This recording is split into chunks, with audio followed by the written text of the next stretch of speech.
Hello everyone, welcome back to another lecture. तो हम पढ़ रहे थे हाउस प्रॉपर्टी। एक बार फटाफट रिवाइज कर लेते हैं हमने हाउस प्रॉपर्टी में अब तक क्या क्या पढ़ा था। तो हाउस प्रॉपर्टी सेक्शन नंबर 22 से चालू होता है सेक्शन नंबर 27 तक। चार्जिंग सेक्शन जो है हाउस प्रॉपर्टी का वो है सेक्शन नंबर 22। चार्जिंग सेक्शन में क्या लिखा है?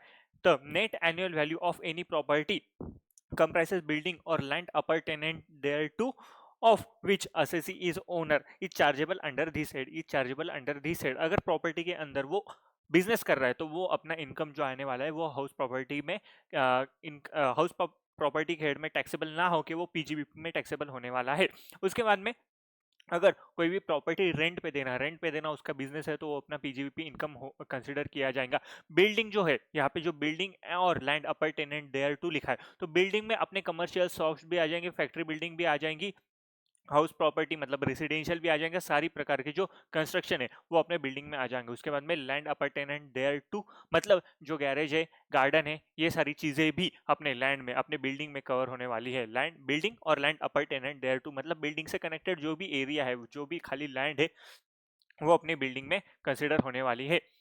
उसके बाद में लेटिंग आउट ऑफ वैकेंट लैंड, अगर कोई भी लैंड जो है वो खाली है, खाली लैंड है, खाली प्लॉट अपन किसी को रेंट पे दे रहे तो उसका इनकम जो है वो पीजीबीपी और आईएफओएस में आने वाला है। अगर बिजनेस है अपना रेंट पे देना तो पीजीबीपी आएगा या फिर आईएफओएस में आएगा, ये इनकम एचपी में नहीं आएगा, अपना ये इनकम एचपी में नहीं आएगा। टेनेंट जो है वो प्रॉपर्टी का वो कोई भी पर्पज के लिए ये प्रॉपर्टी यूज कर सकता है, उसमें कोई भी अपन रिस्ट्रिक्शंस नहीं लगा सकते हैं। फिर वो घर उधर घर बनाए या फिर बार बनाए अपन कोई भी इसको रेस्ट्रिक्शंस नहीं लगा सकते हैं। ओनर, ओनर कौन होता है? तो ओनर जिसको ये प्रॉपर्टी से रेंट रिसीव होने वाला है, पर्सन जो होता है वो ओन करना चाहिए प्रॉपर्टी, वो ओन करना चाहिए प्रॉपर्टी। और अब जो लैंड है, ये जो लैंड है मतलब कोई भी फ्लैट है, फ्लैट जो है फ्लैट का ओनरशिप उसके पास होना चाहिए, कोई भी फ्लैट है उसका ओनरशिप उसके पास होना चाहिए। भले ही लैंड का ओनरशिप, भले वो लैंड का ओनरशिप उसके पास नहीं पर फ्लैट का ओनरशिप उसके पास होना चाहिए। ओनरशिप ये जो है वो प्रीवियस ईयर की अपने को चेक करनी पड़ेगी, ना कि कोई दूसरी। प्रीवियस ईयर में अगर वो ओनर रहा तो उसका इनकम जो है उस प्रॉपर्टी में अपन कंसिडर कर लेंगे। उसके बाद अगर ये प्रॉपर्टी, कोई भी प्रॉपर्टी अगर डिस्प्यूट में तो कोई डिसाइड करेगा कि कौन इसके लिए हाउस प्रॉपर्टी इनकम पे करने वाला है। Owners include deem owner. Deem owner में सबसे पहले हमने देखा था कि अगर कोई भी प्रॉपर्टी जो है वो ट्रांसफर हो रही है स्पाउस को स्पाउस को इन एडिक्वेट कंसिडरेशन में कोई भी प्रॉपर्टी ट्रांसफर हो रही होंगी तो जो ट्रांसफरर है वो अपन डीम ओनर मान लेंगे, उसको अपन डीम ओनर मान लेंगे। पर अगर स्पाउस जो है वो अलग रह रही है तो उसको अपन डीम ओनर नहीं मानेंगे, ट्रांसफर को डीम ओनर नहीं मानेंगे। वैसे ही अगर कोई भी माइनर चाइल्ड को अपन ने इन एडिक्वेट कंसिडरेशन में प्रॉपर्टी दे दी है तो जो ट्रांसफर है वो अपना डीम ओनर बन जाएगा। पर अगर माइनर मैरिड डॉटर को अगर प्रॉपर्टी ट्रांसफर कर दी तो उस केस में अपन डीम ओनर नहीं माने जाएंगे। इंडिविजुअल ने, अगर इंडिविजुअल ने कोई भी कैश मतलब कोई भी कैश, कैश एक ही होती है, इंडिविजुअल ने कैश अपने स्पाउस को दी है फिर माइनर चाइल्ड को दी और उसने प्रॉपर्टी परचेस कर ली है वो प्रॉपर्टी वो कैश से, तो ये जो प्रॉपर्टी परचेस की क्या उसके लिए मैं डीम ओनर बन जाऊंगा कि नहीं? उसके बाद जो प्रॉपर्टी वो कभी डिवाइड नहीं हो सकती, इम्पार्टिबल स्टेट जो जिसको अपन बोलते हैं, जो कभी डिवाइड नहीं हो सकती, उसका जो होल्डर है, उसका जो प्रॉपर्टी का जो होल्डर है उसको अपन डीम ओनर मान लेंगे। कोऑपरेटिव सोसाइटी रहो, एओपी रहो या फिर कंपनी रहो जिसमें मेंबर से या फिर शेयर होल्डर से, मेंबर है या फिर शेयर होल्डर है, जो सोसाइटी बनाई गई उसमें मेंबर्स होते हैं, सोसाइटी बनाई गई उसमें मेंबर्स होते हैं, जो मेंबर्स होते हैं वो सोसाइटी के वो डीम ओनर बन जाते हैं। जैसे अपन ने गोकुलधाम सोसाइटी का एग्जांपल लिया था जिसमें जेठालाल, पोपटलाल, भीले भाई, ये जो सारे मेंबर है ये डीम ओनर बन जाएंगे प्रॉपर्टी के। अगर कोई भी प्रॉपर्टी मैंने सोल्ड कर दी, उसका पोजीशन मैंने सामने वाले को दे दिया, मुझे उससे कैश जो आने वाली कैश कंसिडरेशन भी मुझे आ गई है, पर इसका जो सेल डीड है अभी तक बना नहीं, कुछ रीजंस की वजह से अभी तक बना नहीं है या फिर प्रोसेस में, तो क्या ये प्रॉपर्टी मैंने बेच दी है और जो सामने वाला पर्सन है उसको अपन डीम ओनर मानेंगे क्या? हाँ, उसको अपन डीम ओनर मानेंगे। 12 साल से भी ज्यादा की कोई भी किसी भी पर्सन से मैंने लीज कर ली तो वो जो पर्सन है उसको हम डीम ओनर मान लेंगे। सब लीटिंग का अपन ने एग्जांपल देखा था कि सल्लू भाई ने कपिल शर्मा को एक प्रॉपर्टी दे दी और कपिल शर्मा ने अपने विवेक भाई को एक प्रॉपर्टी दे दी, तो विवेक भाई डायरेक्ट सल्लू से नहीं ले सकता, इसलिए सल्लू भाई ने कपिल शर्मा को दी, कपिल शर्मा ने अपने विवेक भाई को दी। तो जो सल्लू भाई उसका ये जो इनकम है वो हाउस प्रॉपर्टी में आ जाएगा। कपिल शर्मा का जो इनकम है, कपिल शर्मा का जो इनकम है, अगर लेट आउट करना उसका बिजनेस है तो अपना पीजीबीपी में आ जाएगा, पर लेट आउट करना उसका बिजनेस नहीं है तो वो आईएफएस में आ जाएगा। उसके बाद अगर प्रॉपर्टी अपनी स्टॉक इन ट्रेड है, स्टॉक इन ट्रेड है, स्टॉक इन ट्रेड है, अगर अपन ने प्रॉपर्टी बेच दी तो पीजीबीपी इनकम, प्रॉपर्टी रेंट पे दे दी तो एचपी इनकम, प्रॉपर्टी रेंट पे देना अपना बिजनेस है तो पीजीबीपी इनकम, प्रॉपर्टी बनने के बाद 2 साल तक किसी को हमने दी नहीं तो जो एनुअल वैल्यू है उसको अपन नील मान लेंगे।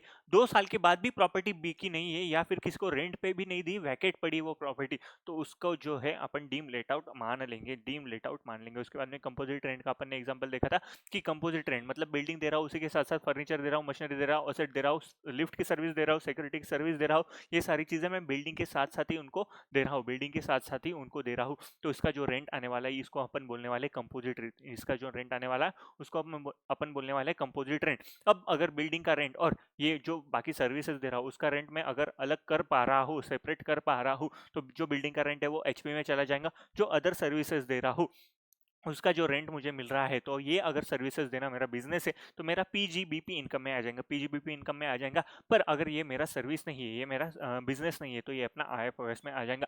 पर ये जो प्रॉपर्टी, ये जो रेंट आ रहा है मुझे, कंपोजिट रेंट आ रहा है मुझे, ये मैं सेपरेट नहीं कर सकता, ये मैं सेपरेट नहीं कर सकता। तो ये सारा का सारा जो रेंट आ रहा है मुझे, वो मेरा अगर बिजनेस आ रहा तो पीजीबीपी में आ जाएगा, मेरा अगर बिजनेस नहीं रहा तो आईएफओएस में आ जाएगा। उसके बाद में जो प्रॉपर्टी है वो अगर इंडिया के बाहर सिचुएटेड है, इंडिया के बाहर सिचुएटेड है और रेसिडेंट उसका ओनर है, इंडिया का, हिंदुस्तान का, भारत का रेसिडेंट उसका ओनर है, तो जो प्रॉपर्टी से रेंट आने वाला है वो टैक्सेबल हो जाएगा in the hand of assessee, in the hand of assessee. अगर नॉन रेसिडेंट है या फिर आरएनओआर है, तो अगर जो प्रॉपर्टी का रेंट आ रहा है taxable only if it is received in India, it is received in India. कोई भी प्रॉपर्टी जो है, कोई भी प्रॉपर्टी है जो इंडिया में सिचुएटेड है पर ओनरशिप उसकी बाहर है, जो ओनर है वो बाहर रहता है, नॉन रेसिडेंट है, तो इंडिया में प्रॉपर्टी है तो सेक्शन नंबर 9 के अंतर्गत ये डीम टू बी रिसीव्ड और अक्रूड इन इंडिया में आ जाएगा। और जो भी हाउस प्रॉपर्टी का रेंट आ रहा है उसको दूसरे देश में, अपन ने यूक्रेन का एग्जाम्पल ले रहा था, तो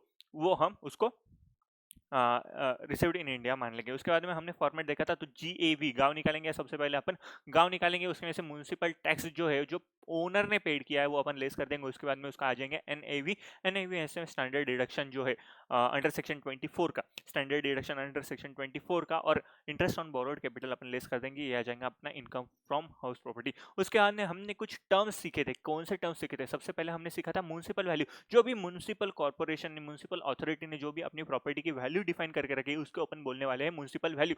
जिसके बाद अपन ने देखे थे फेयर रेंट। फेयर रेंट मतलब क्या होता है? कोई भी एरिया है, कोई भी एरिया है जिसमें मार्केट में रेट चल रहा है, उस प्रॉपर्टी का जो रेट चल रहा है उसके हिसाब से अपन रेंट पे दे रहे हैं ये प्रॉपर्टी, तो उसको अपन बोलने वाले हैं फेयर रेंट। स्टैंडर्ड रेंट क्या होता है? स्टैंडर्ड रेंट मतलब रेंट कंट्रोल एक्ट के अंतर्गत वो प्रॉपर्टी के लिए एक स्टैंडर्ड रेंट डिसाइड किया गया होगा, उसको अपन स्टैंडर्ड रेंट बोलने वाले हैं। एक्चुअल रेंट रिसीव्ड और रिसीवेबल, एक्चुअल रेंट रिसीव्ड और receivable, rent received plus receivable minus unrealise rent, rent received और रिसेबल माइनस अनरियलाइज रेंट। उसके बाद में हमने पढ़ा था gross annual value. Gross annual value section number 23 में देख रखा है। ग्रॉस एनुअल वैल्यू मतलब क्या होता है? हायर देखना पड़ेगा अपने को। कौन सा हायर देखना पड़ेगा? एक तो एक्सपेक्टेड रेंट का हायर देखना पड़ेगा, एक्सपेक्टेड रेंट, और एक्चुअल रेंट रिसीव्ड और रिसेबल, दोनों में से जो हायर है, दोनों में से जो हायर है वो अपना गांव बन जाएगा, वो अपना गांव बन जाएगा, वो अपना गांव बन जाएगा।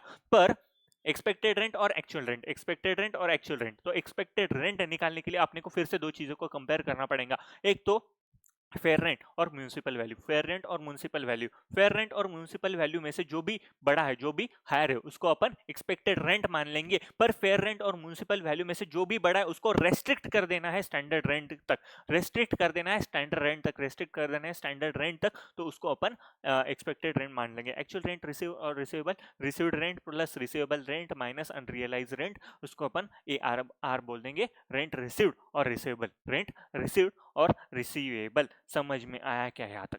अरे यहाँ तक पढ़ा था हमने, समझ में आया क्या? तो देखो 10 मिनट में अपना इधर तक आधा चैप्टर खत्म हो गया। तो जब भी आप रिवीजन करोगे, जब भी आप रिवीजन करोगे तो आधा घंटा मैक्स भाई, हाउस प्रॉपर्टी पढ़ा आपने तो आधे घंटे में इसका रिवीजन होना चाहिए। देखो 10 मिनट में मैंने आपको पूरा का पूरा रिवाइज करके दिया है, तो आधे घंटे में हाउस प्रॉपर्टी होना चाहिए। थोड़ा ही बचे अब, चैप्टर कुछ ज़्यादा सेक्शन है नहीं इसमें, इजी चैप्टर है, कुछ ज़्यादा कॉम्प्लिकेटेड था नहीं ऐसे इस चैप्टर में, तो ये आधे घंटे में पूरा चैप्टर रिवाइज होना चाहिए विद कंसेप्ट। समझ में आया क्या? चलो, अब ये हमने देखा था गांव कैसे निकालना देखा था हमने कि हायर ऑफ एक्सपेक्टेड रेंट लेना है और एक्चुअल रेंट रिसीव्ड और रिसीवेबल लेना है। तो हायर ऑफ फेयर रेंट और municipal value restricted to standard rent. अब इसके है ना कुछ एग्जांपल देख लेते हैं अपन, इसके अच्छे अच्छे एग्जांपल है अपने पास, वो एक बार देख लेते हैं और फिर आगे बढ़ते हैं। तो लिखो एग्जांपल्स।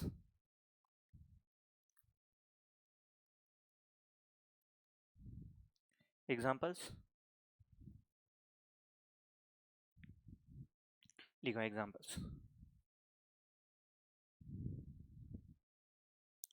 कौन लेते हैं, किसको लेते एग्जाम्पल में, किसको लेते बोलो जल्दी। चलो मुन्ना को ले लेते। Munna, Munna owns 5 house and all are let out।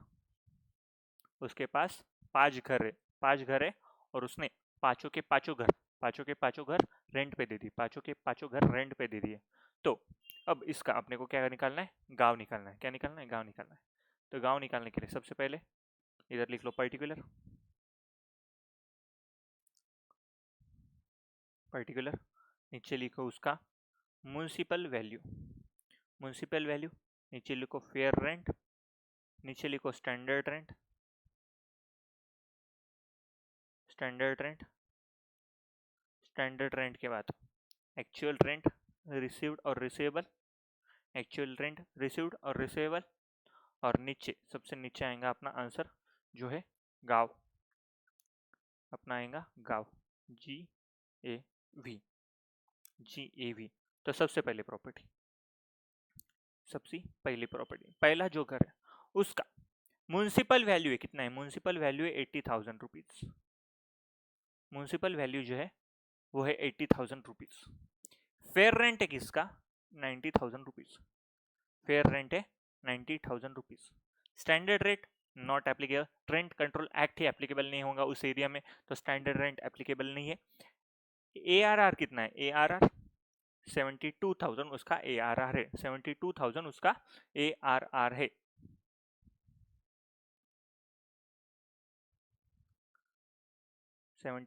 उसका ARR है। तो निकालो, गांव निकालो जल्दी, गांव निकालो। किसको किसको कंपेयर कर रहे हैं, गांव निकालो। तब तक मैं ये लाइन मार लेता एक। सीधी आई क्या, नहीं आई, सीधी नहीं आई। अरे कैलकुलेट करो रे भाई, लाइन मत देखो, मैं लाइन कैसे मार रहा हूँ वो मत देखो रे भाई। आगे लाइन ठीक है, सीधी है, हाँ ओके, लगभग सीधी। तो देखो सबसे पहले अपने को क्या करना है, सबसे पहले अपने को क्या करना है, एक्सपेक्टेड रेंट निकालना है। एक्सपेक्टेड रेंट, GAV निकालने के लिए एक्सपेक्टेड रेंट और actual rent whichever is higher. Expected rent कैसे आएंगे, एक्सपेक्टेड रेंट कैसे आएगा अपना, एक तो म्युनिसिपल वैल्यू और fair rent whichever is higher लेना पड़ेगा, म्युनिसिपल वैल्यू और fair rent whichever is higher लेना पड़ेगा। और municipal value fair rent whichever is higher लिया, उसको अपन रेस्ट्रिक्ट कर देंगे स्टैंडर्ड रेंट तक, उसको अपन रेस्ट्रिक्ट कर देंगे स्टैंडर्ड रेंट तक। तो इसमें से हायर कौन सा है अपना, इसमें से हायर कौन सा है अपना 90,000, तो म्युनिसिपल वैल्यू और फेयर रेंट, इसमें से हायर कौन सा है अपना, इसमें से हायर लेना है अपने को एक्सपेक्टेड रेंट के लिए, एक्सपेक्टेड रेंट के लिए इसमें से हायर निकालना है अपने को। तो हायर क्या है इसमें से, अरे अरे अरे क्या हो रहा है, हायर क्या है इसमें से 90,000, 90,000 अपना हायर, इसमें से 90,000 हायर है। और एक्सपेक्टेड रेंट और एक्चुअल रेंट, एक्सपेक्टेड रेंट और actual rent whichever is higher, whichever is higher. तो इसमें से ये आ गया अपना एक्सपेक्टेड रेंट, ये आ गया अपना एक्सपेक्टेड रेंट, म्युनिसिपल वैल्यू और fair rent whichever is higher में से आएगा अपना एक्सपेक्टेड रेंट। एक्सपेक्टेड रेंट और actual rent whichever is higher अपना आ जाएगा GAV, whichever is higher अपना आ जाएगा GAV। तो अपना 90,000 आ जाएगा यहाँ पे GAV, 90,000 अपना आ जाएगा GAV। समझ में आया क्या, लिखो example number 2। Municipal value 55,000, municipal value है अपनी 55,000, म्युनिसिपल वैल्यू 55,000। फेयर रेंट है 60,000, फेयर रेंट है 60,000। स्टैंडर्ड रेंट है 75,000, स्टैंडर्ड रेंट है अपना 75,000। और ARR है 72,000, ARR है 72,000। तो सबसे पहले अपने को क्या करना पड़ेगा, सबसे पहले एक्सपेक्टेड रेंट, सबसे पहले एक्सपेक्टेड रेंट लेना पड़ेगा अपने को। तो एक्सपेक्टेड रेंट के लिए अपने को क्या करना पड़ेगा, एक तो म्युनिसिपल वैल्यू और fair rent whichever is higher, municipal value और fair rent whichever is higher लेना पड़ेगा। तो उसमें से हायर कौन सा है 60,000, हायर कौन सा है 60,000, रेस्ट्रिक्टेड टू 75,000 करना है, रेस्ट्रिक्टेड टू स्टैंडर्ड रेंट करना है, रेस्ट्रिक्टेड टू स्टैंडर्ड रेंट करना है। अब 75,000 ऑलरेडी बड़ा है भाई, 75,000 अपना ऑलरेडी बड़ा है, तो अपने को रेस्ट्रिक्ट करना है 75,000 तक। 75,000 से अगर ऊपर जाता तो अपन सोचते, पर यहाँ पे 75,000 से नीचे ही है, तो अपन काय को दिमाग लगाने का। तो म्यूनिसिपल वैल्यू और fair rent whichever is higher में से अपने को हायर लेना पड़ेगा 60,000, और 60,000 आ गया अपना वो रेस्ट्रिक्टेड टू स्टैंडर्ड रेंट, मतलब स्टैंडर्ड रेंट से कम ही है, तो fair rent sorry expected rent और actual rent whichever is अपने को फिर से हायर लेना पड़ेगा। विच एवर इज हायर तो अपना है 70,000, अपना है 72,000, तो ये आ जाएगा अपना गाँव, ये आ जाएगा अपना गाँव। समझ में आया यहाँ तक? और बोलो समझ में आया क्या?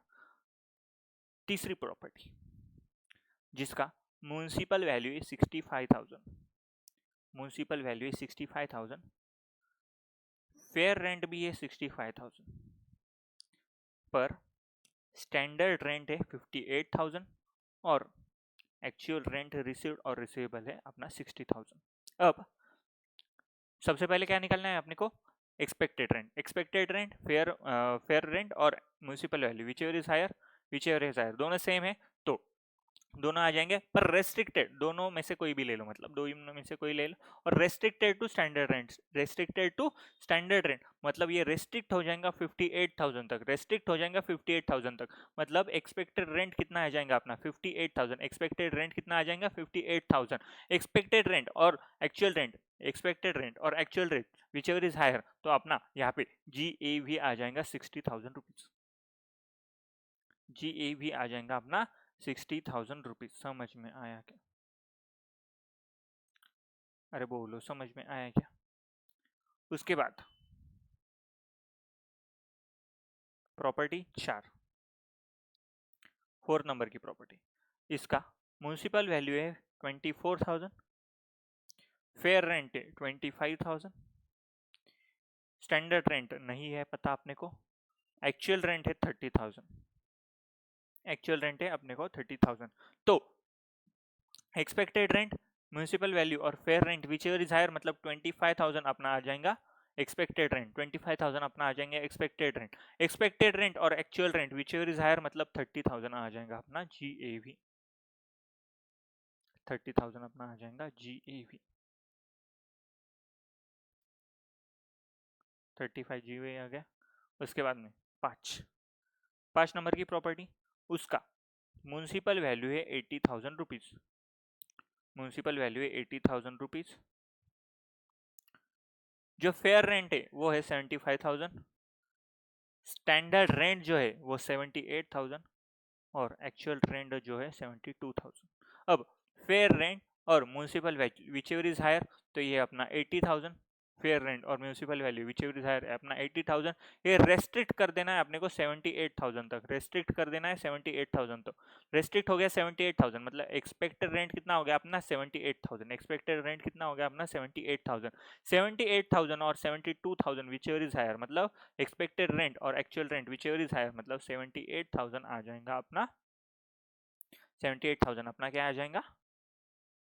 अरे बोलो क्या आ जाएगा? अपना गाँव आ जाएगा, अपना गाँव आ जाएगा। समझ में आया क्या? अरे बोलो समझ में आया क्या? थोड़ा इसको जगह बना लेते अपन, थोड़ा सा इसको खिसका देते इधर।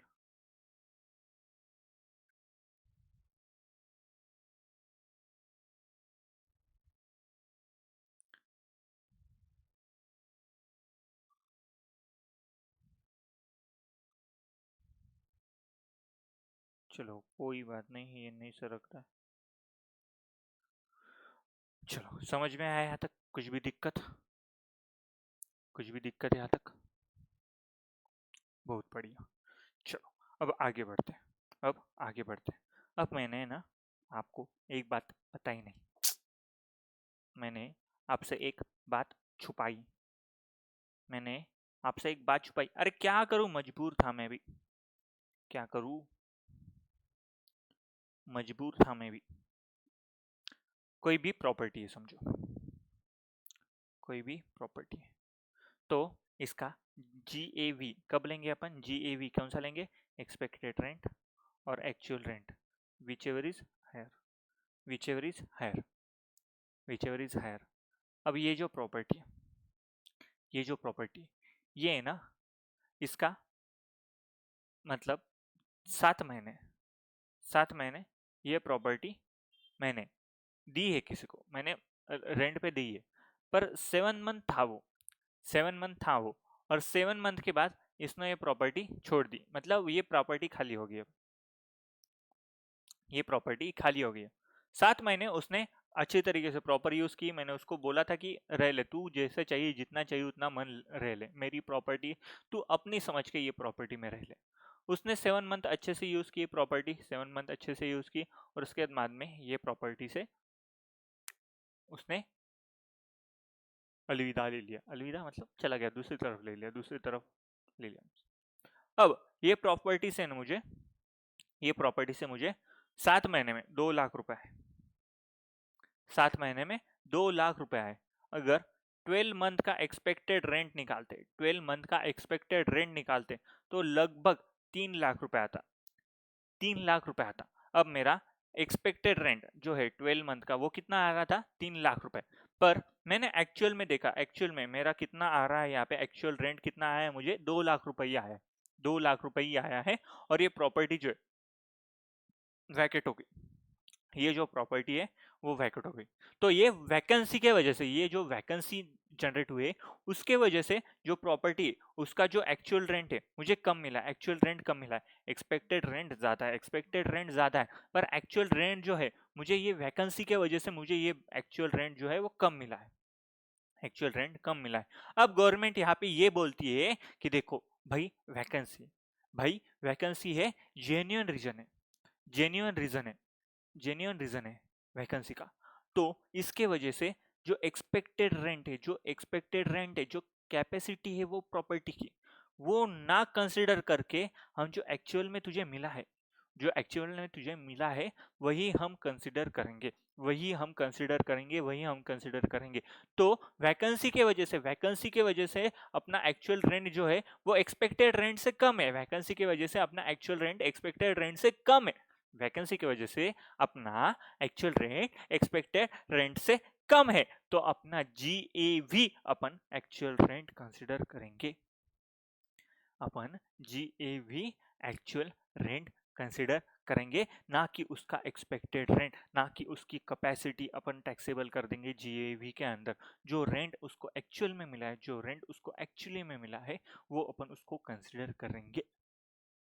समझ में आया क्या, समझ में आया क्या, अरे बोलो, तो यहाँ पे लिख लो however, मैंने लिखा ना वहां पे however, however actual rent, actual rent is less than expected rent, actual rent is less than expected rent due to vacancy, due to vacancy, due to vacancy, due to vacancy। तो अपना GAV, GAV जो है अपना वो actual, actual rent माना जाएगा, जो अपना GAV है वो एक्चुअल रेंट माना जाएगा। समझ में आया क्या, अरे बोलो, समझ में आया क्या। तो अगर प्रॉपर्टी लेट आउट है, पूरे साल प्रॉपर्टी लेट आउट है, पूरे साल अगर प्रॉपर्टी लेट आउट है, तो एक्सपेक्टेड रेंट और actual rent whichever is higher को अपने को GAV कंसिडर करना पड़ेगा, विच एवर इज हायर को अपने को GAV कंसिडर करना पड़ेगा। पर प्रॉपर्टी जो है वैकेट, वैकेंसी के वजह से, वैकेंसी के वजह से जो एक्चुअल रेंट है वो एक्सपेक्टेड रेंट से कम है, वैकेंसी के वजह से एक्चुअल रेंट जो है वो अपना एक्सपेक्टेड रेंट से कम है, तो अपना GAV है जो गाव है अपना एक्चुअल रेंट आ जाएगा, जो गाव है वो अपना एक्चुअल रेंट आ जाएगा। समझ में आया क्या, अरे बोलो, समझ में आया यहाँ तक।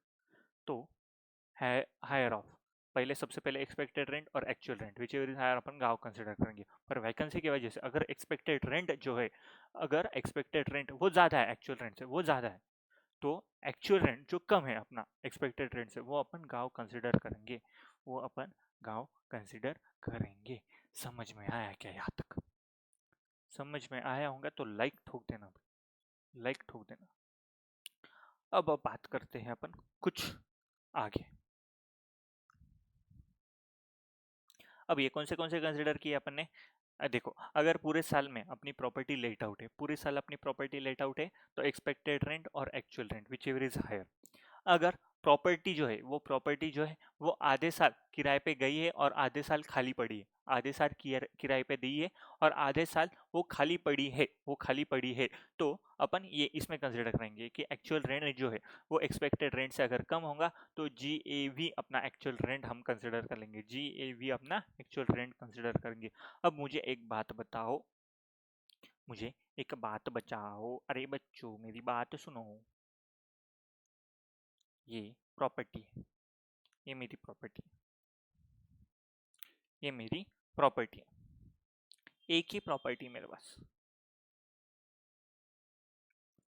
एक ही प्रॉपर्टी मेरे पास, एक ही प्रॉपर्टी मेरे पास। अब ये प्रॉपर्टी में रह रहा हूं, मैं रह रहा हूं।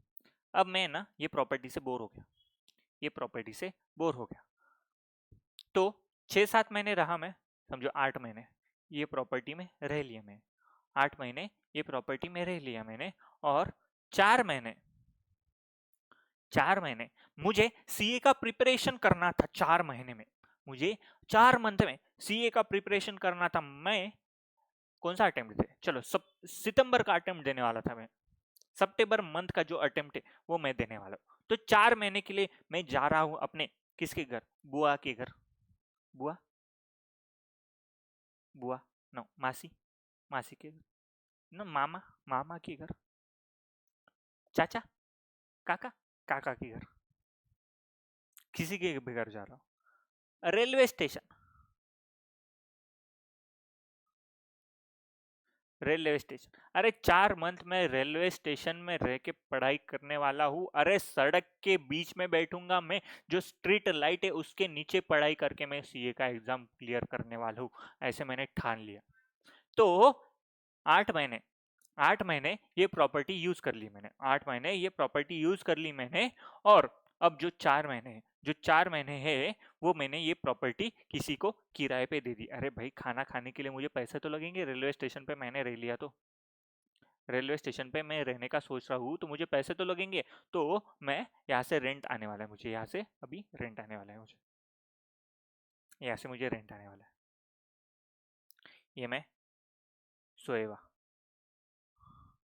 रेलवे स्टेशन पे सोता हूँ, रेलवे स्टेशन पे पढ़ाई करता हूँ, तो रेलवे स्टेशन के सो गया था, तो मुझे रेंट आने वाला है। अब एक ही प्रॉपर्टी मेरे पास, एक ही प्रॉपर्टी मेरे पास, जिसमें 8 महीने में सेल्फ ऑक्यूपाइड प्रॉपर्टी, 8 महीने के लिए वो सेल्फ ऑक्यूपाइड प्रॉपर्टी है, और बाकी के जो 4 मंथ है, बाकी के जो 4 मंथ है, बाकी के जो 4 मंथ है, वो ये प्रॉपर्टी मैंने किसी को रेंट पे दे दी, किसी को मैंने रेंट पे दे दी ये प्रॉपर्टी। अब इसका जो एक्सपेक्टेड रेंट है, एक्चुअल रेंट है,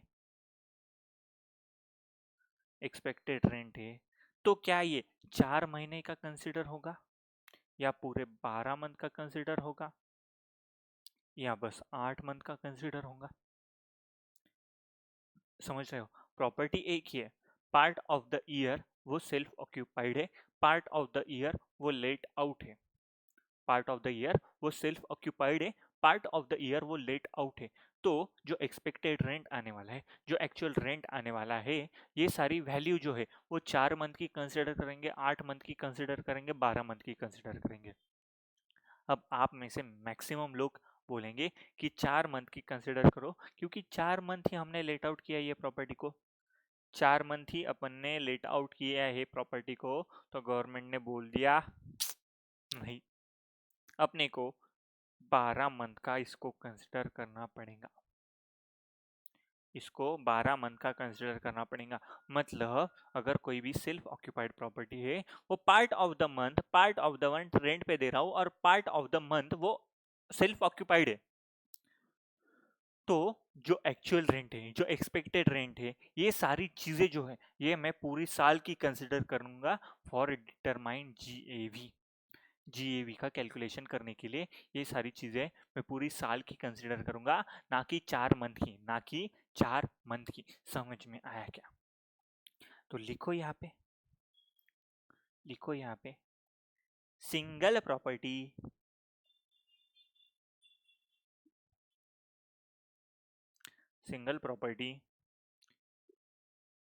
is self occupied, is self occupied,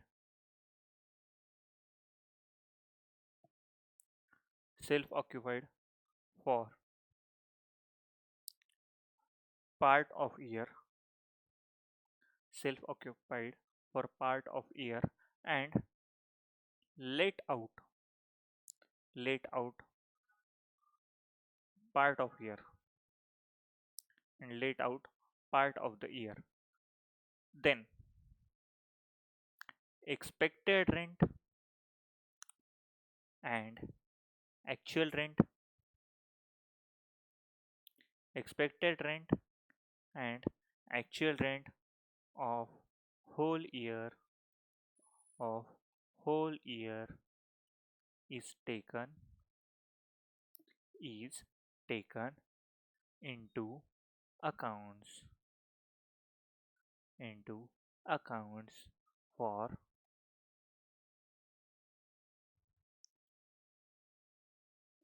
determining GAV, for determining GAV। तो सिंगल प्रॉपर्टी रही, part of the month let out है, part of the month self occupied है, तो उसका GAV निकालने के लिए जो एक्सपेक्टेड रेंट है और जो एक्चुअल रेंट है वो अपन पूरे साल का कंसिडर करेंगे, पूरे साल का कंसिडर करेंगे। समझ में आया क्या यहाँ तक? अरे बोलो, समझ में आया यहाँ तक? यहाँ तक कोई दिक्कत? अब GAV कैसे निकालना अपने को समझ में आ गया। एक्सपेक्टेड रेंट और actual rent whichever is है। एक्सपेक्टेड रेंट में से अपन ने फेयर रेंट पढ़ लिया, म्यूनसिपल रेंट पढ़ लिया, स्टैंडर्ड रेंट पढ़ लिया। एक्चुअल रेंट में एक्चुअल रेंट और एक्सपेक्टेड रेंट ही देखना है अपने को। यहाँ पे जो एक्चुअल रेंट है और एक्सपेक्टेड रेंट है इस पर अपने को GAV आ जाएगा। एक्चुअल रेंट में रेंट रिसीवेबल पता है, और अनरियलाइज रेंट, अनरियलाइज रेंट मतलब जो रेंट का बैड डेप्ट्स, जो नहीं आने वाला है, रेंट का बैड डेप्ट्स, हाँ सिंपल लैंग्वेज में जो नहीं आने वाला है अभी, जो अनरियलाइज रेंट है वो अपन यहाँ पे कंसिडर करने वाले हैं। अब अनरियलाइज रेंट जो है, अनरियलाइज रेंट वो अपन माइनस कब करेंगे, वो अपन माइनस कब करेंगे, उसके लिए कुछ कंडीशंस दे के रखी है, उसके लिए कुछ कंडीशंस दे के रखी है। तो वो कंडीशन एक बार लिख लेते हैं। फालतू कंडीशन है, कुछ इतनी इंपॉर्टेंट है नहीं एग्जाम पॉइंट ऑफ व्यू, फिर भी अपने एग्जाम में दे के रखिए, मॉड्यूल में दे के रखिए, सिलेबस में दे के रखिए। अगर कुछ ऑब्जेक्टिव वगैरह आ गया तो अपने को चाहिए, ये ध्यान में चाहिए, याद में चाहिए। तो लिखो अनरियलाइज रेंट, अनरियलाइज रेंट क्या होता है? Unrealise rent, rent which is not recovered,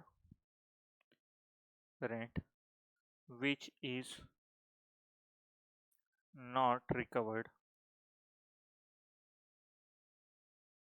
which is not recovered by owner from tenant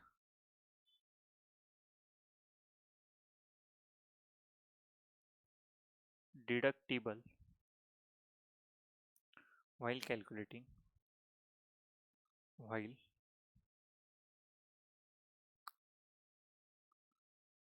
calculating actual rent, while calculating actual rent only, only if, only if following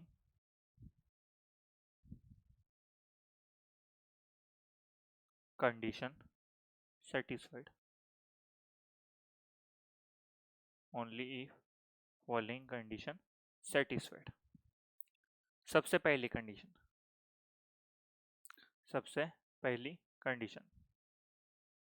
क्या है? Tenancy should be bona fide. Tenancy should be bona fide. Bona fide ईमानदारी से। Tenancy should be bona fide. Tenant should have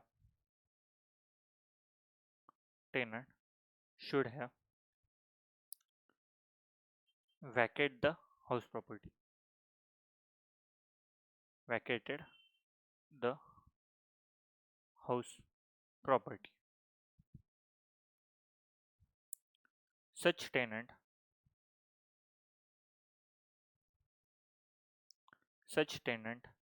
should not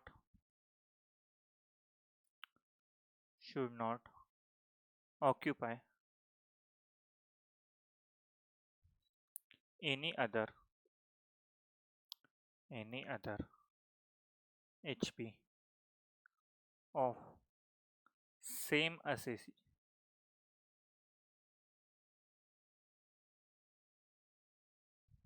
Tenant should not occupy any other house property of same assessee.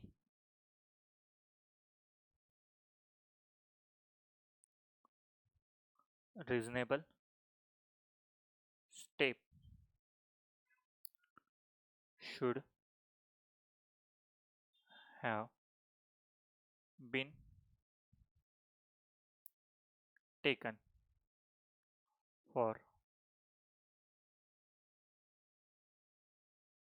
recovery of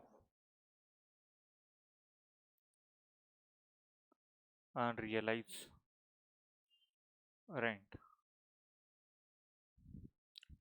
तो reasonable step should have been taken for recovery of unrealized rent. अरे वसूली भाई को लगा दिया मैंने rent collect करने, तो वसूली भाई को भी लगा दिया, रेंट ही नहीं मिल रहा था मुझे। तो टेनेंसी शुड बी बोनाफाइड होना चाहिए। उसके बाद में वैकेट करना चाहिए, उसने टेनेंट ने हाउस प्रॉपर्टी जो वैकेट करना चाहिए। उस टेनेंट ने कोई भी दूसरी प्रॉपर्टी जो है ओनर की, वो असेसी की, वो रेंट पे नहीं ली हुआ होना, और रेंट नहीं मिल रहा है तो रीजनेबल स्टेप्स जो है, रीजनेबल स्टेप मतलब लीगल वे में, वसूली भाई को नहीं, लीगल वे में जो स्टेप्स है, जो भी प्रोसीजर है वो ओनर ने किए हुए चाहिए। ये सारी कंडीशन अगर सेटिस्फाई हो गई तो ही अपन ये जो अनरियलाइज रेंट है वो अपन यहाँ से माइनस कर देंगे। अब मुझे एक बात बताओ, अगर क्वेश्चन में ये मेंशन नहीं किया होगा, क्वेश्चन में अगर ये स्टेप्स मेंशन नहीं किए होंगे तो क्या मानेंगे अपन? जो रेंट है उसमें से अनरियलाइज रेंट माइनस कर देंगे या कैसे करेंगे? तो इसके लिए लिखो note,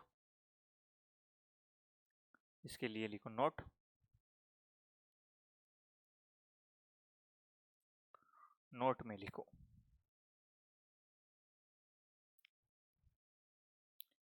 if question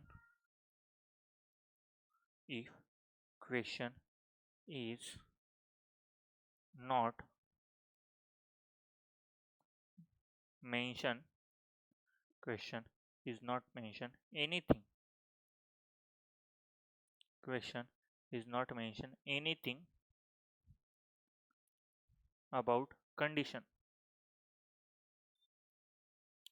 not mention anything about condition, assume करेंगे कंडीशन इज सेटिस्फाइड। तो अज्यूम करना पड़ेगा अपने को, अगर क्वेश्चन ने कुछ भी नहीं दिया होगा तो अज्यूम करेंगे कि कंडीशन जो है वो अपन ने सेटिस्फाई कर ली है, वो अपन ने सेटिस्फाई कर दी है। ये हो गई note 1। Note 2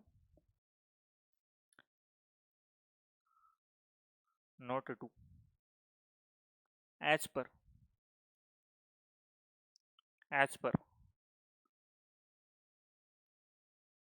income tax return as per income tax return form. Unrealized rent can be reduced. Unrealized rent can be reduced from GAV. Unrealized rent can be reduced from GAV. तो अपने को exam में देखना पड़ेगा जो question है उसमें अगर मेंशन नहीं किया होगा तो अपन मान लेंगे कि ये कंडीशन सेटिस्फाइड है, ये कंडीशन अपनी सेटिस्फाइड है। और अगर एग्जाम में कुछ दे के रखा होगा कि अपने को GAV में से लेस करना है या फिर ARR में से, मतलब एक्चुअल रेंट रिसीव्ड और रिसीवेबल में से लेस करना है, अगर कुछ मेंशन किया होगा तो बहुत बढ़िया। अगर कुछ क्वेश्चन मेंशन नहीं कर रहा होगा तो अपने को इसी प्रकार सॉल्व करना है, एक्चुअल रेंट में रिसीव्ड रिसीवेबल माइनस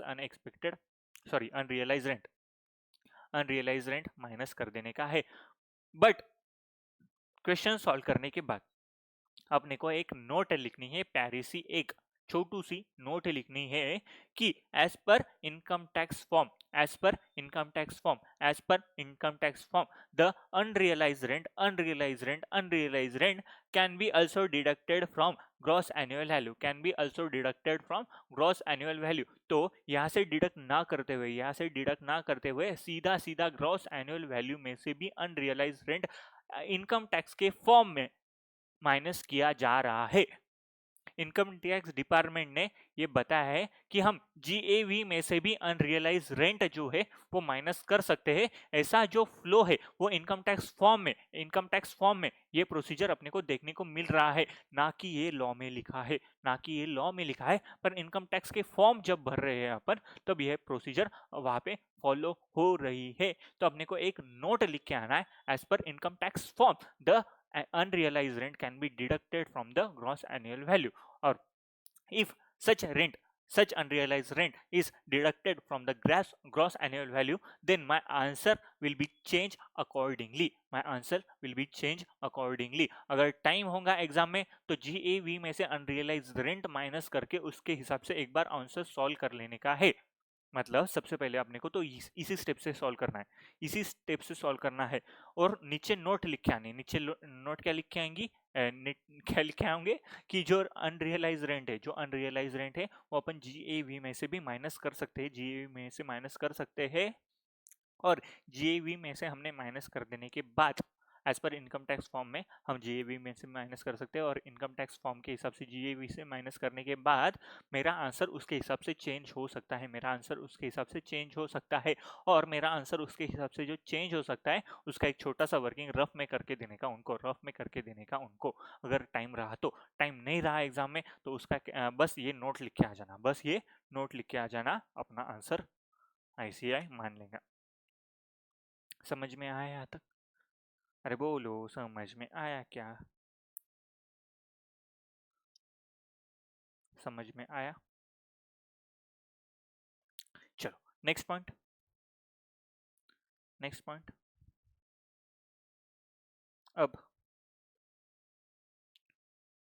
अब नेक्स्ट पेज पे लिख लेता मैं। लिखो मत।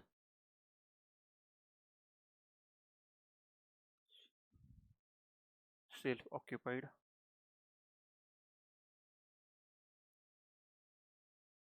Unoccupied let out deemed let out, self occupied unoccupied let out deem let out. कोई भी हाउस प्रॉपर्टी रही तो इसी चार हेड में ये डिवाइड हो सकती। डिवाइड मतलब जो प्रॉपर्टी वो एक तो सेल्फ ऑक्यूपाइड होंगी, मतलब खुद रह रहा हूँ, या अनऑक्यूपाइड होंगी, कोई भी नहीं रह रहा होगा, या लेट आउट होंगी, कोई और को रहने के लिए दिए होंगी, या फिर डीम लेट आउट माना जाएगा। अगर किसी को दी भी नहीं तो भी हम मान लेंगे कि डीम लेट आउट है।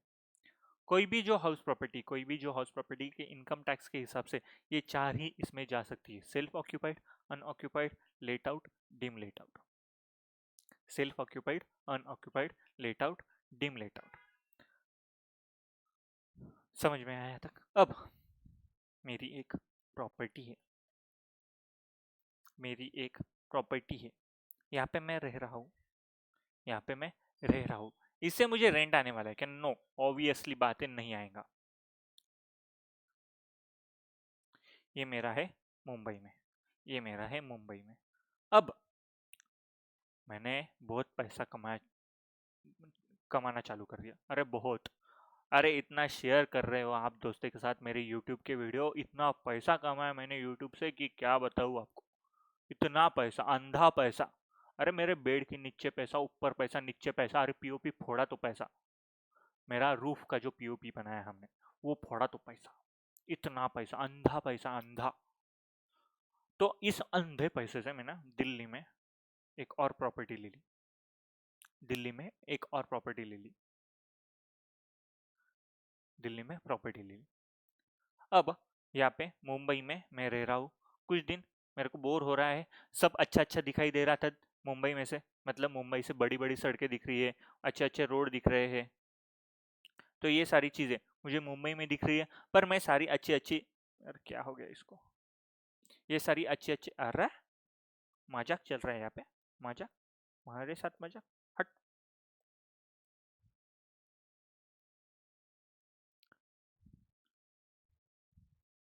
अब मेरे को है ना मुंबई में रह के बोर हो गया। बोर क्यों हो गया मैं? अरे मेरे को सड़कें दिख रही है, अरे दूर दूर तक सड़क दिख रहे हैं मुझे। मैं यहाँ पे खड़े रह रहा हूँ, मेरे को 2 किलोमीटर का दूर का अच्छे से दिख रहा है। इतना पॉपुलेशन हो के भी जीरो पोल्यूशन, मतलब जीरो मतलब दिख रहा है मुझे सामने का। तो मुझे अब दिखना ही, मेरे को नहीं देखना है भाई इतने दूर का। मैं चला गया दिल्ली, मैं चला गया नोएडा, मैं चला गया दिल्ली की साइड। अब मुझे इस कोने से उस कोने तक का रास्ते पे खड़ा हूं मैं, छोटा सा रास्ता है, 10 फुट का रास्ता है, ये रास्ते से वो रास्ते का, इधर खड़ा हूं मैं तो उधर का नहीं दिख रहा मुझे। हाँ हाँ, अब मेरे को सुकून आ रहा है, अब मेरे को सुकून मिल रहा है। तो यहाँ पे मैं मुंबई में रह रहा हूँ 2-3 महीने, फिर दिल्ली चला जा रहा हूँ, फिर से मुंबई में आ रहा हूँ, फिर से दिल्ली चला जा रहा हूँ, फिर से मुंबई दिल्ली चल रहा है। तो ये क्या, जो मुंबई में गया तो दिल्ली की प्रॉपर्टी अनऑक्यूपाइड होगी, दिल्ली में आ गया तो मुंबई की प्रॉपर्टी अनऑक्यूपाइड होगी, ऐसा चल रहा है, पूरे साल चल रहा है मेरा। तो मैंने कोई भी प्रॉपर्टी रेंट पे दी क्या? नहीं। क्या मुझे रेंट आ रहा है क्या किसी से? नहीं। क्या मैं खुद रह रहा हूँ क्या प्रॉपर्टी में? हाँ, पर कुछ दिनों के लिए, दोनों प्रॉपर्टी में कुछ दिनों के लिए मैं रह रहा हूँ, तो इससे रेंट इनकम नहीं आने वाला है। अब यहाँ पे कोई सच में किसी को जरूरत होगी, ये तो एग्जाम्पल ही है, पर कोई सच में जरूरत होगी, या फिर कोई ऐसा होगा कि पुणे में रह रहा होगा और उसको मुंबई में भी उसने प्रॉपर्टी परचेस कर ली, कि वो पुणे में रह रहा है जॉब के लिए पर उसको मुंबई जाना पड़ रहा है, बार बार मुंबई जा रहा है 2-3 महीने के लिए मुंबई रह रहा है, तो मुंबई में वो फ्लैट, उसने फ्लैट परचेस कर लिया, वो होटल में नहीं रह सकता भाई 2-3 महीने के लिए, तो उसने पुणे में तो उसका ऑलरेडी फ्लैट है, मुंबई में उसने फ्लैट ले लिया, मुंबई में भी उसने फ्लैट ले लिया। अब ये दोनों देखा जाए तो सेल्फ ऑक्यूपाइड है, पर उसने ज़रूरत के लिए वो सेल्फ ऑक्यूपाइड बनाई, उसने ज़रूरत के लिए वो प्रॉपर्टी सेल्फ ऑक्यूपाइड बनाई है। तो गवर्नमेंट ने ये ज़रूरत लोगों की समझी, और जो दो हाउस प्रॉपर्टी है उसका GAV, ग्रॉस एनुअल वैल्यू, अपने को नील कंसिडर करना है।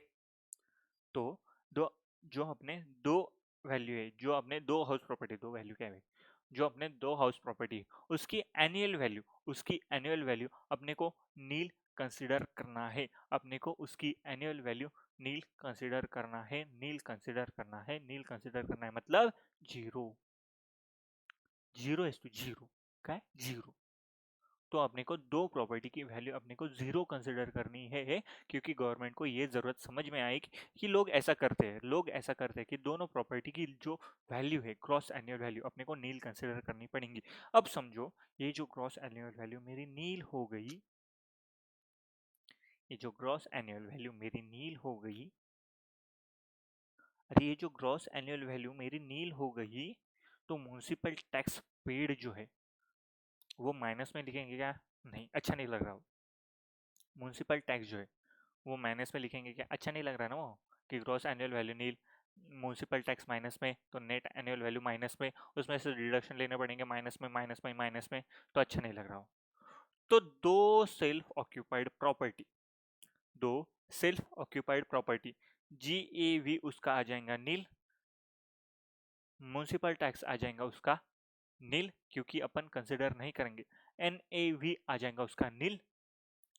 स्टैंडर्ड डिडक्शन में से, स्टैंडर्ड डिडक्शन में जो 30% ऑफ NAV कंसिडर करना है आपने को, तो NAV ही अपना नील आया, तो 30% ऑफ NAV भी अपना यहाँ पे आ जाएगा जीरो, यहाँ पे आ जाएगा जीरो। इंटरेस्ट ऑन लोन जो है, इंटरेस्ट ऑन लोन जो है, ये एक ही वैल्यू अपनी कंसिडर हो जाएंगी, ये एक ही वैल्यू अपनी कंसिडर हो जाएंगी in case of self occupied property, in case of self occupied property. समझ में आया क्या? अरे बोलो समझ में आया क्या? तो दो हाउस प्रॉपर्टी जो है, दो हाउस प्रॉपर्टी है, उसका अपने को ग्रॉस एनुअल वैल्यू, तो नेट एनुअल वैल्यू अपने को नील कंसिडर करना है, नेट एनुअल वैल्यू अपने को नील कंसिडर करना है। स्टैंडर्ड डिडक्शन 30% ऑफ NAV भी अपना नहीं आएगा क्योंकि NAV ही अपना नील है। तो गांव नील, नाव नील, स्टैंडर्ड डिडक्शन नील, बचा है अपना interest on loan. Interest on loan अपने को कंसिडर करना पड़ेगा, इंटरेस्ट ऑन लोन अपने को कंसिडर करना पड़ेगा। समझ में आया क्या? तो सेल्फ ऑक्यूपाइड प्रॉपर्टी के केस में बस एक ही वैल्यू आएगा, वो है अपना इंटरेस्ट ऑन लोन, एक ही वैल्यू आएगा, वो अपना आएगा interest on loan, interest on loan, interest on loan. बाकी मैक्सिमम वैल्यू जो है, मतलब मैक्सिमम मतलब सारे ही वैल्यू अपने नील आ जाएंगे, सारे ही वैल्यू अपने नील आ जाएंगे। समझ में आया क्या? अरे बोलो समझ में आया क्या? अब मेरी एक बात समझो, अब मेरी एक बात समझो, चलो एक बार लिख लेते, फिर आपको मैं समझाता हूँ, एक बार लिख लेते फिर आपको मैं समझाता हूँ। चलो लिख लो मेरे साथ अभी, where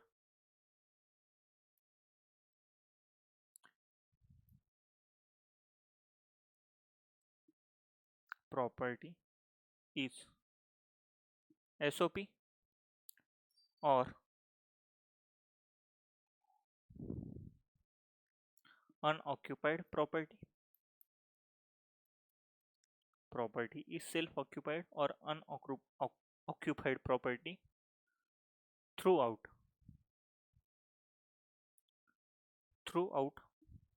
the previous year, throughout the previous year, annual value, annual value will be nil, annual value will be nil up to one or two house property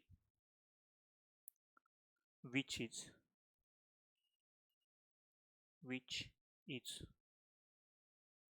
self occupied by him, which is self occupied by him। Self occupied upon consider कर रहे हैं, actual में वो self occupied नहीं है, आधे साल खाली पड़ी है, आधे साल अपन यूज कर रहे हैं, आधी साल खाली पड़ी, आधी साल अपन यूज कर रहे हैं। तो एनुअल वैल्यू जो है, एनुअल वैल्यू जो है अपन नील कंसिडर करेंगे दो प्रॉपर्टीज का जो भी सेल्फ ऑक्यूपाइड है। ब्रैकेट में लिखो, ब्रैकेट में लिखो provided no other benefit, no other benefits is derived, no benefit is derived by owner from such property, from such property।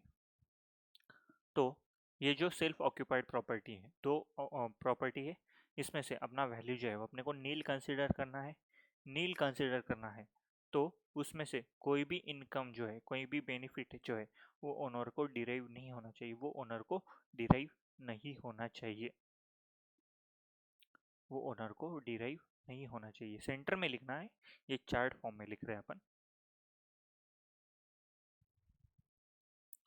Centre में लिखना, थोड़ा चार्ट फॉर्म में लिख रहे हैं अपन। तो कोई भी प्रॉपर्टी का बेनिफिट उसको डिराइव नहीं होना चाहिए, कोई भी बेनिफिट उसको मिलना नहीं चाहिए। अब मैंने बोल दिया आपको कि जो दो प्रॉपर्टी उसका वैल्यू अपने को नील कंसिडर करना है, दो प्रॉपर्टी का वैल्यू अपने को नील कंसिडर करना है, दो प्रॉपर्टी का वैल्यू अपने को नील कंसिडर करना है। आवाज आ रही ना? शायद हाँ आ रही, ओके। तो दो प्रॉपर्टी का वैल्यू अपने को नील कंसिडर करना है, पर अब मेरे पास अब मेरे पास अब मेरे पास ओके ना? हाँ ठीक है, ओके। 1 2 3, थोड़ा यहाँ पे दर्द हो रहा है इसलिए निकाल लिया, लगा लेता फिर से। 3 हाउस प्रॉपर्टी, चलो 4 हाउस प्रॉपर्टी, अरे बहुत पैसा अपने पास, 5 हाउस प्रॉपर्टी। अब मेरे पास 5 हाउस प्रॉपर्टी है, मेरे पास 5 हाउस प्रॉपर्टी है, तो मुझे सेल्फ ऑक्यूपाइड प्रॉपर्टी, जो सेल्फ ऑक्यूपाइड प्रॉपर्टी समझो, मैंने ये पांचों की पांचों मेरी हाउस प्रॉपर्टी खाली पड़ी, अरे खाली, कोई भी नहीं रह रहा है वहाँ पे, ना मैंने लेट आउट करके रखी है प्रॉपर्टी, ना मैं खुद जाके रह रहा हूँ। मैं एक घर में रह रहा हूँ, दूसरा खाली, दूसरे घर में रह रहा हूँ, 4 खाली, तीसरे घर में रह रहा हूँ, बाकी के 4 खाली। मतलब मैं प्रॉपर्टी खुद के लिए यूज कर रहा हूँ, मैं प्रॉपर्टी खुद के लिए यूज कर रहा हूँ, पर पूरे साल तो यूज नहीं होने वाली, पूरे साल ये यूज नहीं होने वाली है, पूरे साल यूज नहीं होने वाली है। तो अब ये जो प्रॉपर्टी है, अब ये जो प्रॉपर्टी है, अब ये जो प्रॉपर्टी है, इसमें से दो प्रॉपर्टी मुझे चुननी पड़ेंगी। है, चुनो, चुनाव का माहौल है, दो प्रॉपर्टी मुझे चुननी पड़ेंगी, समझो ये दो प्रॉपर्टी मैंने चुन ली। ये जो 3 प्रॉपर्टी है इसको अपन बोलेंगे deem deemed let out property, deem let out property. Sir पर ये खाली पड़ी deem let out property, sir पर कोई नहीं रह रहा deem let out property, sir पर डीम लेट आउट प्रॉपर्टी। ये जो 3 प्रॉपर्टी बची है इसको अपन डीम लेट आउट प्रॉपर्टी मान लेंगे। मतलब जो दो प्रॉपर्टी उसको मैं सेल्फ ऑक्यूपाइड मान के, उसका जो एनुअल वैल्यू है, उसका जो एनुअल वैल्यू है वो मैं नील कंसीडर करूंगा, पर बाकी के जो बचे हुए प्रॉपर्टी है मेरे पास, उसका मैं डीम लेट आउट मान लूंगा, उसको मैं डीम लेट आउट मान लूंगा। गवर्नमेंट बोलेंगी कि लोगों के पास घर नहीं रहने के लिए, और तू खुद रह भी नहीं रहा और लोगों को दे भी नहीं रहा, तो इसको हम मानेंगे डीम लेट आउट प्रॉपर्टी, इसको हम मानेंगे डीम लेट आउट प्रॉपर्टी। ये इसने रेंट पे चढ़ा के रखी, हम मान लेंगे और उसके ऊपर टैक्स वसूल करेंगे, उसके ऊपर टैक्स वसूल करेंगे। सर पर कोई नहीं रह रहा, डीम लेट आउट प्रॉपर्टी बोल दिया ना भाई, बोल दिया भाई, नहीं बोला करने का, तू करने का। तो ये मुझे डीम लेट आउट प्रॉपर्टी मान लेना पड़ेगा। क्या मुझे ये दो डीम लेट आउट मानना है? मानो। बाकी के 3 सॉरी सेल्फ ऑक्यूपाइड मानना है, मानो। बाकी के 3 डीम लेट आउट हो जाएंगे, या मुझे ये दोनों चाहिए? मानो बाकी के 3 सेल्फ लेट आउट हो जाएंगे, डीम लेट आउट। मुझे ये और ये बहुत पसंद, बाकी के 3 जो है वो डीम लेट आउट मान लो। तो अपने को ये जो डीम लेट आउट है ये अपने को हर साल देखना पड़ेगा। अब ये कैसे करेंगे लोग? मेरे पास समझो 5 हाउस प्रॉपर्टी है, मेरे पास 5 हाउस प्रॉपर्टी, इसमें से सबसे ज्यादा जीएवी जो है, सबसे ज्यादा जीएवी जिसका है, सबसे ज्यादा जीएवी जिसका है, वो अपन मान लेंगे सेल्फ ऑक्यूपाइड, वो अपन मान लेंगे सेल्फ ऑक्यूपाइड।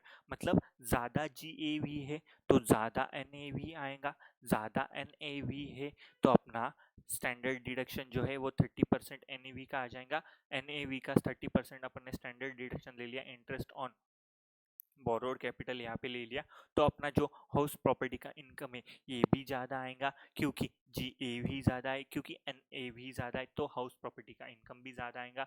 ज़्यादा इनकम आएगा मतलब टैक्स भी अपने को ज़्यादा पे करना पड़ेगा। तो अपन दिमागी ऐसे लगाएंगे ना कि जिसका जीए भी ज़्यादा है उसको अपन सेल्फ ऑक्यूपाइड कर लेंगे। सेल्फ ऑक्यूपाइड करने के बाद अपना जीए भी नील बन जाएगा, एनए भी नील बन जाएगा, 30% भी नहीं आएगा, आईओबीसी आ जाएगा जो माइनस में फिगर आएगा, और अपना हाउस प्रॉपर्टी इनकम नील हो जाएगा, या फिर अगर इंटरेस्ट ऑन बोरोड कैपिटल रहा तो निगेटिव में चला जाएगा। निगेटिव में चला गया तो अपने को ये जो है ये प्रॉफिट किसी और के प्रॉफिट, ये जो लॉस है किसी और के प्रॉफिट के साथ सेट ऑफ करने को मिलेगा। तो अपने को यहाँ पे हर साल दिमाग लगाना पड़ेगा। हाँ, जिसके भी पांच मतलब 2 से ज्यादा हाउस प्रॉपर्टी है उसमें हर साल दिमाग लगाना पड़ेगा कि जिसका जीए भी ज्यादा है, जिसका जीए भी ज्यादा है उसको अपन सेल्फ ऑक्यूपाइड कर लेंगे, सेल्फ ऑक्यूपाइड कर लेंगे, सेल्फ ऑक्यूपाइड कर लेंगे, और जिसका जीवी कम है उसको अपन let out, deem let out मान लेंगे। चलो मान ले भाई, डीम लेट आउट हमने मान लिया, जिसका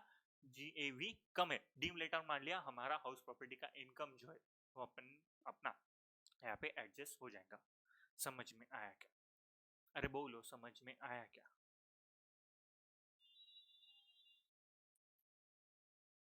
तो अपने को ऐसे कैलकुलेशन करना पड़ता है, ऐसा दिमाग लगाना पड़ता है, इसके लोग अपने को पैसे देने वाले हैं। ये होता है टैक्स प्लानिंग। टैक्स की चोरी की क्या अपन ने? ना रे भाई, टैक्स की चोरी अपन ने नहीं की, अपन ने टैक्स प्लानिंग की। यहाँ पे अपन ने लॉ का गलत फायदा नहीं उठाया, अपन ने सही फायदा उठाया। ये होती है टैक्स प्लानिंग, ये होती है टैक्स प्लानिंग। तो अपने को लिखो अब,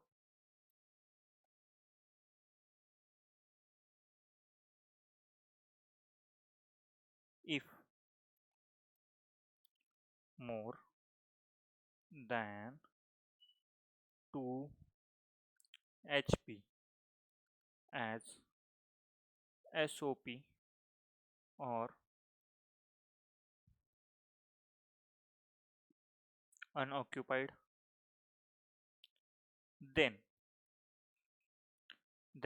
if more than 2 house property is self occupied or unoccupied, then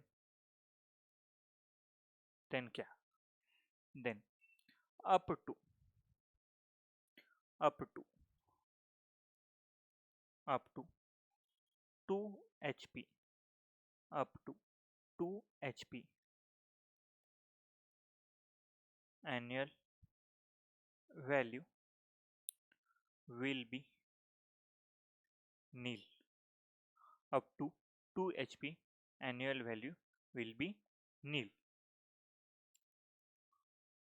Above 2 HP, above 2 HP, deemed let out property, deemed let out property, short में लिखना, ये लॉन्ग में, deemed let out property, deemed let out property। तो अपने को देखना पड़ेगा self occupied property, deem let out property. अब ये जो कैलकुलेशन है इधर लिख लेते, लिखना होगा तो लिख लो यहाँ पे ब्रैकेट में, डीम लेट आउट प्रॉपर्टी।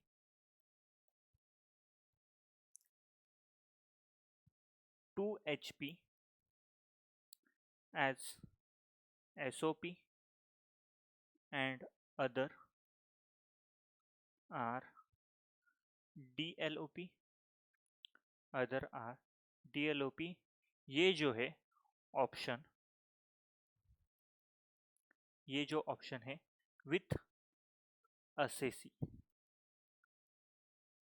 मतलब असेसी के पास ऑप्शन है कि उसको कौन सी दो प्रॉपर्टी डीम्ड लेट आउट होना, कौन सी सॉरी कौन सी दो प्रॉपर्टी सेल्फ ऑक्यूपाइड होना, और कौन सी प्रॉपर्टी डीम लेट आउट होना, कौन सी प्रॉपर्टी सेल्फ ऑक्यूपाइड होना और कौन सी प्रॉपर्टी डीम लेट आउट होना। Change every year in any manner, in any manner beneficial to assessee, beneficial to assessee, beneficial to assessee. तो यहाँ पे थोड़ा ठीक से कर लेते हैं अभी इसको।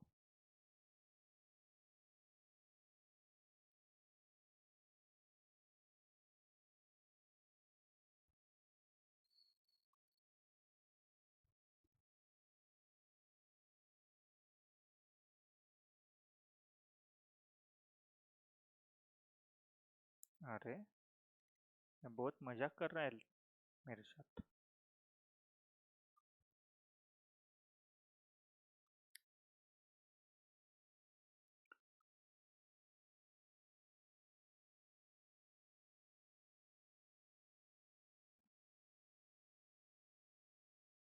ये ऐसे, और ये जो ऑप्शन है ये असेसी के पास है, और हर साल इसको अपन चेंज कर सकते हैं।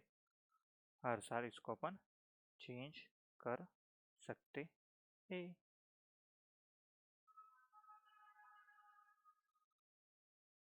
वाओ।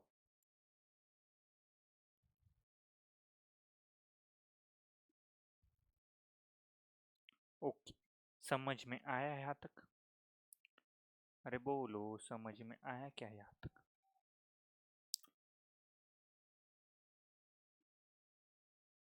कोई दिक्कत यहाँ तक? कोई लिख रहा होगा, लिख लो फटाफट।